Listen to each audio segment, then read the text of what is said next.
Medical spas, also known as a med spa, are one of the fastest growing businesses in the beauty industry. Just last year in 2022, there was almost 9,000. It's clear that med spas are here to stay and they are popping up everywhere. There are a few things that are important to know before you choose a med spa. So I do have a little bit of an in on this subject. My daughter is a medical esthetician who happens to work at a med spa. So I decided to go to her med spa and talk to her boss, who is also the co-owner, and of course my daughter Rachel as well. My first question to them is, what is the difference between a spa and a med spa? So I think a spa is just like where you go get a massage. You're not really necessarily looking for results. You're kind of just wanting to relax and chill. Like, I'm not necessarily looking to get rid of sunspots or acne or treat a medical condition. It's really important that you are careful when you choose which med spa to go to. There's med spas all around the quarter nowadays, which is a little scary. You don't know who owns them. Half the time, doctors will just kind of be like, all right, you can open it under my name, and then they never go. Yeah, that's very common. Hey, I just wanted to pop on here real quick and say that this channel is all about simplifying life in your midlife. I cover all things about beauty, your home, organizing, decluttering, and I'm even on a health journey to lose weight and get healthier. If that interests you, please consider subscribing. All right, back to the video. What exactly is the legality of becoming a med spa, not just a regular spa? So you have to have a doctor, a supervising doctor. However, it could be any doctor, and they could never ever go there. So it's important to know that in some states, you don't even have to be a doctor to own a med spa. So you need to check with the state that you live in. In the state of Pennsylvania, where I live, you do have to have a supervising doctor. But let's remember what Carly said just a couple seconds ago. And they could never ever go there. Yikes. Okay, so in Pennsylvania and in a lot of other states, there is a supervising doctor. But that doesn't mean that that doctor is an expert or a dermatologist. A med spa can be owned by any doctor. It could be a family doctor. It could be a pediatrician. Doesn't it make sense to go to a med spa that is owned and supervised by a dermatologist, the expert in skin? And of course, it would be important for this doctor, the dermatologist, to have an active role in the med spa. Yeah. We're here every single day. We're supervising Rachel. Dr. Schrager and I are supervising each other. We're constantly collaborating with each other. If you're going to go to a med spa, you want to know that they are the experts in skin and that they can truly help you, not just look beautiful. Like, that's not your only goal here. Yes, you want to look beautiful. You want to have those things taken care of, maybe look younger, get rid of some hyperpigmentation. But if you have something wrong with your skin, medically wrong, you want to know that that esthetician can go walk over or call in the doctor and say, I see this is a problem. You want to know that they can actually help you medically. If people are prone to cold sores, for example, this happens a lot, or if they're prone to bacterial infections, or we give them a prescription while they're here, getting the devices done so that that doesn't happen. I mean, you could go to other places and you can't get that prescription, and then you have an outbreak. Like, what can you do? So remember, if your med spa is not owned by a dermatologist or owned by even a physician, they can do nothing for you medically. They will have to refer you over to a dermatologist. So what steps can you take to protect yourself before you even choose a med spa? I think you just have to do your research. I mean, I would ask questions when you go in. Are you a nurse practitioner? Are you a registered nurse? Like, how long have you been doing this for? Who did you train under? What's your education? I think asking questions and doing almost like a meet and greet is completely acceptable. It's important to always have a consultation before you make any appointment for any procedure.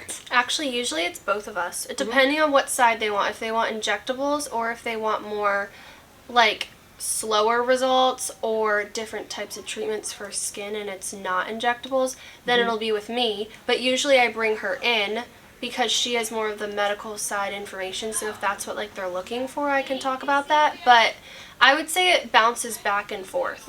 Yeah. Ask them what they're looking for. Expectations is so important because some people come in and they're like, I want this. And we're not a plastic surgeon. Go see the plastic surgeon.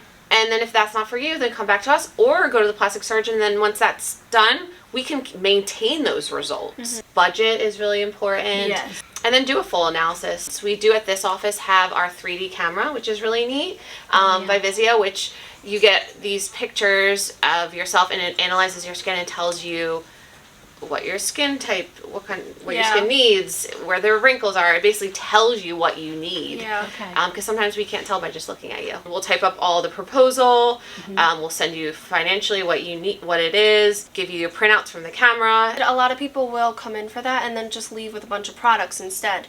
And that's the start. And then they'll start seeing some results because a lot of it is work from home. And then you come here. 80% is done at home, 20% is done by us. Some people just want to start with good skincare. So retinols, vitamin C's, good sunscreen, which is perfectly fine. And then a lot of times they'll see Rachel first and then they'll slowly make their way to seeing me.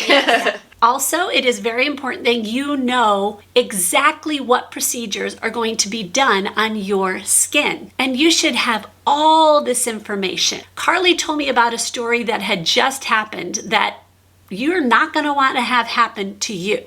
I had someone yesterday, she's been to like 3 or 4 different places, and it was scary the questions I was asking her. She had no idea what she was injected with. She didn't know how many units. She didn't know what kind of provider was even injecting her. And I'm like, I can't help you until you know these things because I don't know what they were doing wrong. I don't know what they were giving you. I think you have to be proactive for yourself and educate yourself. A lot of things can go wrong. You need to care for your skin. It's very important. Okay, so I got down to some nitty-gritty things. To tip or not to tip? That is the question. You don't normally tip your doctor, so do you tip anybody else in a med spa? They are performing a service on you, so I do feel that the estheticians or the laser techs, you should provide gratuity. Typically 20% is like the norm. 15 to 25% is normal here. Yeah, You don't expect it. No. So probably when you go to check out, the people at the desk are going to say, would you like to leave a gratuity? That's kind of an indicator of that's the person who you would tip. Correct. You've made your appointment for a procedure and now you can't go. Do med spas generally have a cancellation policy?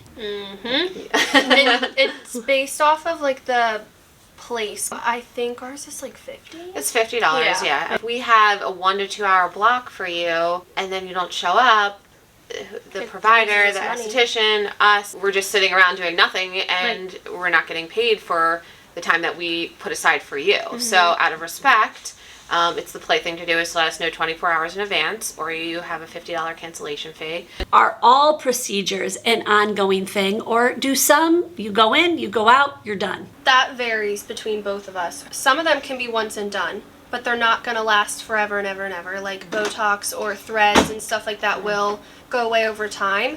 Mine are more continuous, like 3 to 4 treatments each time, because that's the best way to get results. A lot of people think you can come in for one and then have the best skin in the world, but it's always like 3 or more. Because we're stimulating your skin to produce new collagen elasticity. Skin cycles every 28 days, so coming once a month, you're going to keep building and building and building on top of that initial treatment. Botox usually lasts about 3 to 4 months.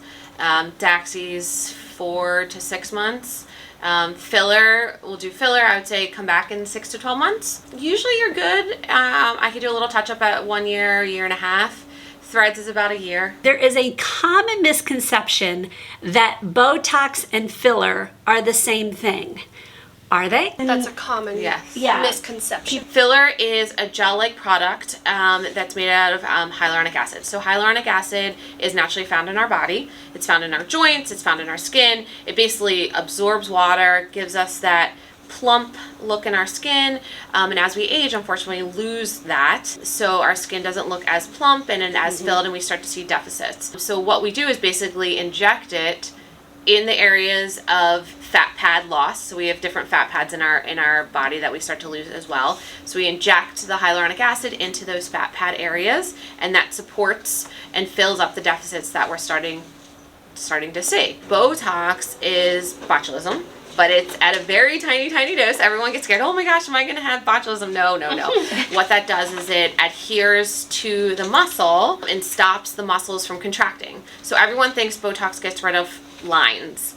It stops the movement of the muscle that causes the lines. Okay. So people that are a little bit older and they already have lots of deep lines already, Botox is not necessarily going to get rid of those lines. It'll soften them because you've been making those movements for so long. So then I decided to ask a more personal question. What have you both had done? I'm very open to trying like everything. I think because I perform these services on people, I want to know what they feel like, what the post care is like. I have extremely sensitive skin, so I feel like I react to everything. I've done IPLs that help get rid of my brown spots. I've done Botox. I've done a little bit of filler. I've done Sculptra. It's this injectable that stimulates your body to create new collagen elasticity. I'm very much about your body doing it and not putting a foreign object into it. That's just my personal approach, that I don't judge anyone else on what they would prefer. Okay, wait. Where was the filler done? Oh, my filler was done actually down here, In your chin. in my chin, because I had braces when I was younger, and I have a little bit of a recessed chin. So I did a little bit down here to project my chin out a little bit more because it's back a little bit, and I'm just a little bit self-conscious of it. Do you do it to yourself? That I did not.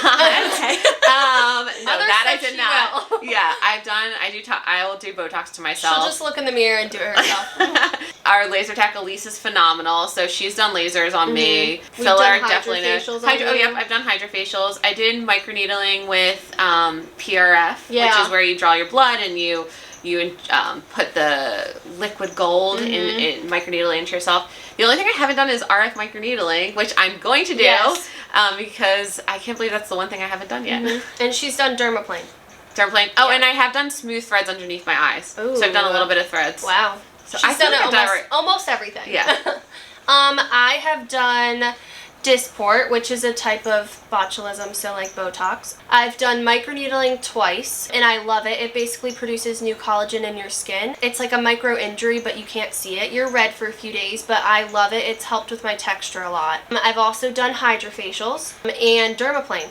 But I will probably try everything else. Oh, and laser hair removal. Best I've done that decision too. I have ever made in my life. It hurts. It's worth it. But I think that's it. Yeah. Probably some lasers soon. So I think good skincare doesn't have to be complicated. So I'm going to put my simplified skincare program right here. You can see how I cleaned my act up a little bit, and then I also got to business with just an amazing oversimplified skincare regimen. I'll see you maybe in that one or another one. God bless.